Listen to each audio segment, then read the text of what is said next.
les vœux entre membres du parti, partisans, combattants, au cadre du parti, ministres provinciaux, députés nationaux, députés provinciaux, ainsi que toute la communauté Nékongo. C'est la raison pour laquelle nous nous sommes retrouvés aujourd'hui pour non seulement présenter les vœux aux uns et aux autres, mais aussi pour faire un petit état des lieux de la province centrale, de la situation qui prévaut dans la province à cette date. En tant que président du conseil d'administration de l'Office national du tourisme, il m'a été demandé d'adresser un mot sur le secteur, sur l'évolution du secteur, l'état des lieux du secteur du tourisme dans la province du Congo central, ce qui a été fait. Et nous, en tant qu'organe technique et particulier du ministère du tourisme, au niveau de notre office, nous avons déjà commencé à aller sur terrain, à réhabiliter certains sites touristiques. Dernièrement, notre ministre de tutelle est descendu et a fait le tour de plusieurs sites touristiques, entre autres jusqu'à Mwanda. Et nous avons décidé de toute manière, depuis un certain temps, d'apporter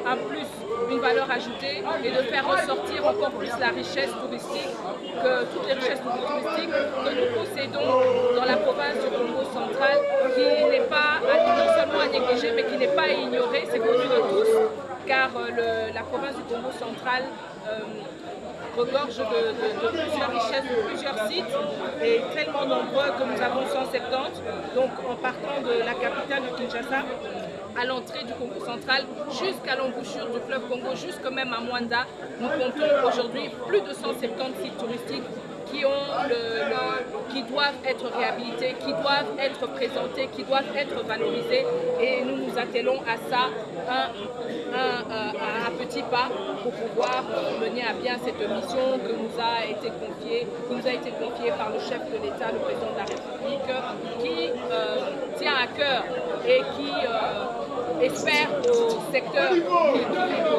du tourisme,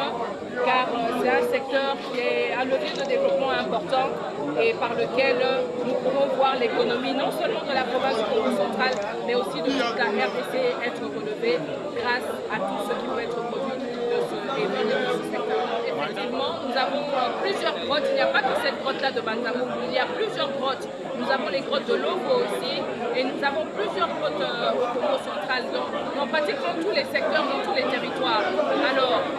la grotte la plus proche est celle de Banzamou. Et bien évidemment, nous y avons pensé, c'est dans notre plan, okay, et dans notre budget,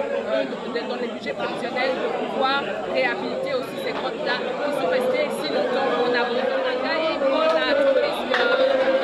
pour la 2025. D'abord, il ne faut pas oublier que l'impulsion est Outaka, la chef de l'État, et puis sous la houlette, n'a pas instruction, il y a première ministre, la biso, maman Judith Matuluka, où il y a fait ça qui biso, plan d'action naïe, où il y a biso, Landa, où il y a Moussala et Salama, selon Ndenge Bango Balingeli. Alors, mes biso, na Katia Office national du tourisme, ont décidé pour la 2025 de tout ça là, richesse, il y a tourisme, na Katia province, Nyonso, Atamoko et Tikalate. Donc, Ebele déjà est comme ça la main, puisque Naïvite et ceux qui posent se souvenir, semaine de connaître le tourisme, et Salemaki, et ma ministre provincial à tourisme, il y a RDC Nyonso, il y a qui pour faire sa vision état des lieux. Il y a secteur du tourisme dans ma province, Nabango, et puis, ma présidente qui sont ma cahier de charge Nabango, pour faire des trucs, pour accompagner la province n'a pas besoin de la banque pour le tourisme.